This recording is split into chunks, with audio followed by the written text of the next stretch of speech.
Hey, what's up, guys? It's Bryson here, back doing a music haul of February. Didn't do one in January just because I really didn't get anything. One of these albums, which will be the first one I show, I did get in January, but it's like literally the only one I got. February, I got a couple more things. I got a big project coming up, which we'll get into a little bit. I'm not gonna give full details away yet, but I'm working on something big, and it's hurting my bank account more than I can buy records with, you know what I'm saying? But the record I did get in January that I'm just throwing in here is Veruca Salt, American Thighs. This one is a minty fresh label. It's just a current reissue. It finally came back in stock, so I grabbed it. Kind of hard to describe what I think it's. If you've never heard Veruca Salt, they sing that "See Their" song. That's like the big song off here. Female fronted. They have two vocalists, I believe. The singer and the singers are the guitar player and the bass player. And they like trade off lead vocals, I believe. But it's kind of grungy, but alternative, new wave. Not really new wave, but kind of like that dark. You know, I'd say grunge is what I'd be the overstatement. I feel like that it's not really giving you a good grasp of what it is. I'd recommend checking it out if you're into that kind of thing. It's kind of artsy-fartsy, I will say. I'm not always the greatest fan of artsy-fartsy, but when it's done well, I can appreciate it, you know. Next up, Haunt, Triumph. This is Trevor of Haunt. They did a clearance thing on this album, and they had it for like $3, so like I jumped on it. On this awesome blue and yellow pinwheel. This is a compilation of kind of like, I would say earlier stuff. It's hard to say earlier stuff with Haunt because they just have so much stuff out. So it's like, it's got like stuff from, what's the EP? Luminous Eyes. Sorry, there we go. It's got Mosaic Vision stuff on there. A couple other albums and stuff. Yeah, I grabbed it, $3. Like, I can't really go wrong. I love Haunt. If you don't know who Haunt is, I guess I should have said that because, I mean, they're not the biggest band in the world. They're modern, new wave, British heavy metal stuff. It's great stuff. Also from Trevor's label, Church Records, I believe is what it... Yeah, Church Records is a Crossed Hearts. This is Forced Perspective. This was also on clearance, so I decided to scoop it too. You know, I love cheap records. It's on this cool blue and like orange, reddish pinwheel. Female fronted heavy metal. So it's a good listen. Definitely recommend checking that one out. Did a video on this one already, but I got Ace's new album, of course. Met him, got it signed. 10,000 volts. I already did a video on this. People are eating me alive in the comments, man. They are like, there's this one guy like crying like I'm wearing an Abbey Road shirt, reviewing an Ace Frehley album, and he was mad that, like I said, the packaging on the 10,000 volts was lame. I was like, it you know, it's got a picture of Ace doing a selfie. I think that's lame, like a selfie as an insert. He's like, you know, Abbey Road has shit packaging.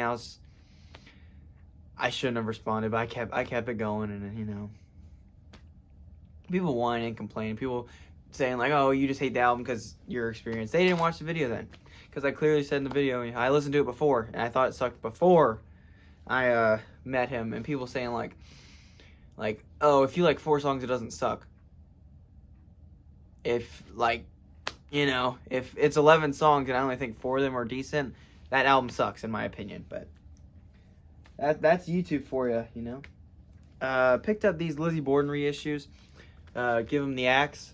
I do have this. I have an original of this one. This is the only one I do have. And it's on this awesome blue, like baby blue splatter. I'm not sure why it wasn't pink though. I'm not sure. This is a great EP. Just 4 songs. It did come with a poster. Of gigantic. These Lizzie reissues by Metal Blade were awesome. They all came with posters. I had the poster framed, so I can't pull that one out. But to keep train going, got the Lizzie. Master of Disguise, what an incredible album. I cannot stop listening to this album. It's so great. And this one's just on a blue with a little bit of white splatter to it. This one also came with a poster, you know, it's the album cover. I cannot stop listening to that album. It's so great. Probably the second I'm done recording this video, I'm just going to listen to it again. You know. And then third Lizzie we got is a Deal with the Devil. Actually did not put this one on yet. But we got this cool like gray, brownish, like kind of matches the album cover. Great. You know, I've listened to it. I've heard it before, but I haven't really sat down with the sound. But I thought it was good. That's got a cover. It's got 2 covers, I believe. It's got Generation Landslide of Alice Cooper and This Ain't the Summer of Love, which is a Blue Oyster Cult. There might be more covers, honestly. It's crazy that there's 2. You know, most bands don't really do that.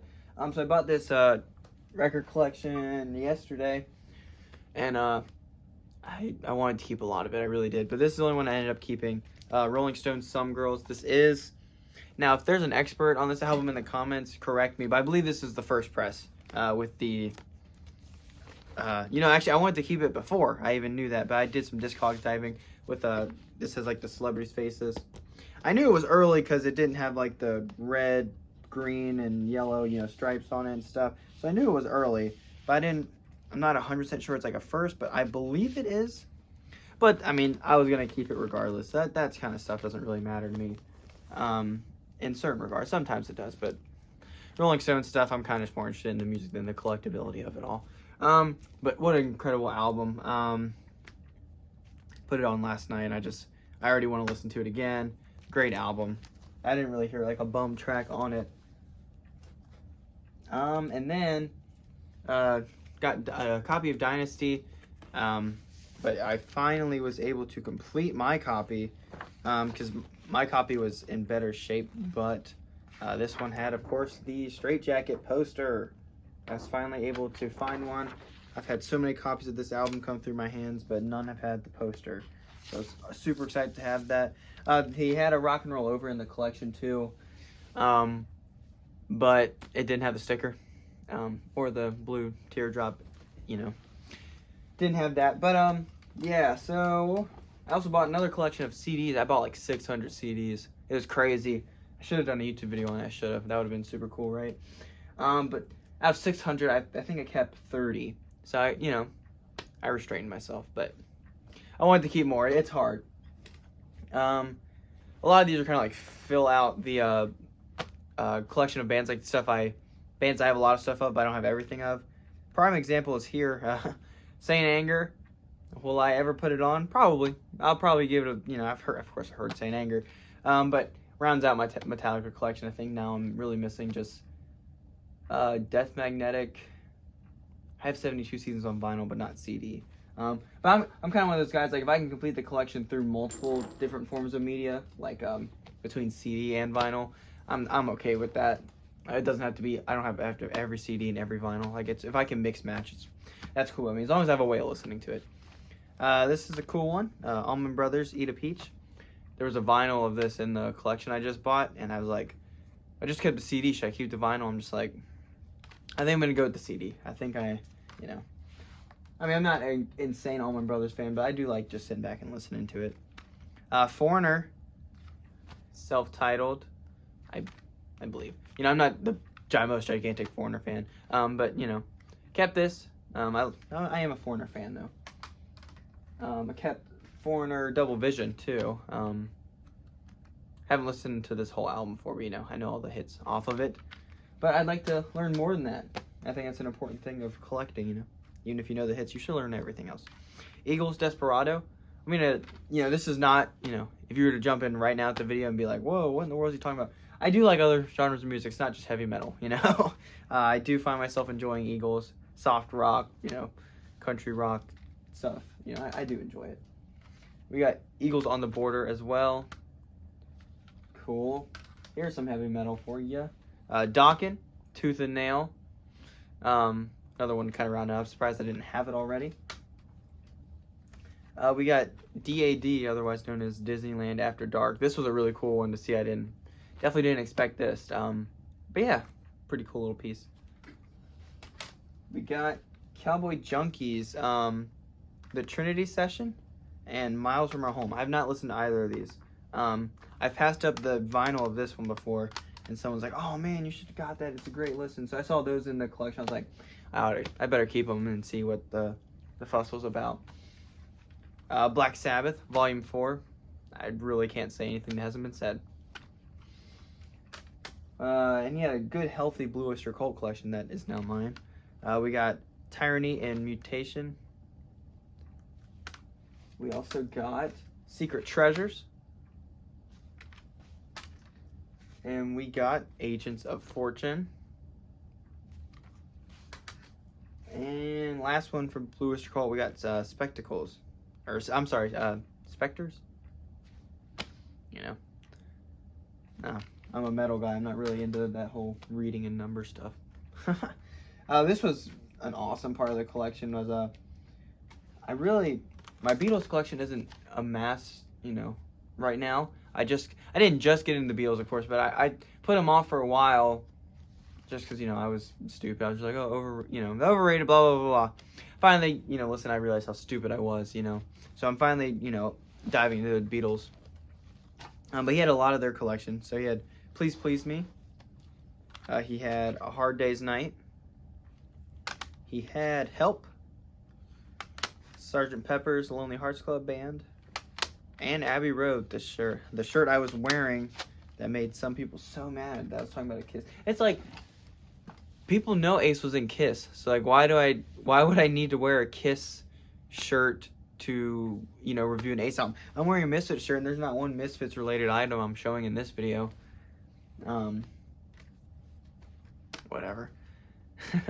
In Excess, Welcome to Wherever You Are.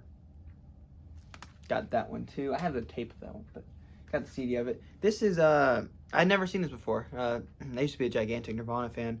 Nirvana Sliver. This is the best of the box. So I'm not too much sure of the history of this. I feel like some of the stuff came from the box set, with the Lights Out box set. We got Meatloaf, Bad Out of Hell 2. I love Bad Out of Hell 1. I haven't listened to this one all the way through yet. But I assume it's not nearly as good as the first one. But if it's anywhere close, you know.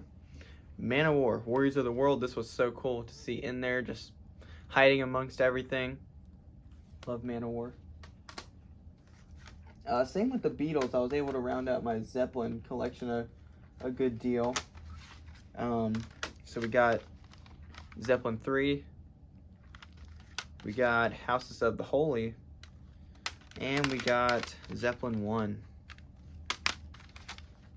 It's kind of like, I don't mean to brush past these, but it's like, what else can I say besides anything? You know, everything's been said about these albums. And we got some Stevie Ray Vaughan. Stevie Ray Vaughan and Double Trouble. Texas Flood. What an awesome listen that always is. I'd never seen this before. The Live Alive. That's a 2 CD set. I was very shocked by, or not shocked, but I was intrigued by the set list. So I thought that'd be a good listen. And last, but not least, Salty Dog. 1999. I'm sorry. Release here. Awesome, you know, 80s hard rock. Not really glam, but some people kind of throw it in there. But yeah, I got a lot of stuff. I'm very thankful to have gotten it. You know, I went a while without not getting anything, so I was able to kind of put my ducks in a row and get a few things for myself, which is always nice, you know. But yeah, I think that completes my video. I know I've said a bunch of this video, but I keep saying and some guy was like crying about this. He's like, oh, this was a great video, but you keep saying You know, do you want me to not blink in the video too? Is that too distracting? I don't know. I love these YouTube comments. Like, I'm not sitting here like, oh, you know, what was me? I love them. I absolutely love seeing all these people getting angry and like, you know, it's great. I love it. I just wish I could respond to all of them, but I can't. I don't have time for all these, you know, losers. But anyways, thanks for watching, guys. Please subscribe if you can. I greatly appreciate it. And I want to keep doing more videos on here. So, see you in the next one. Thanks.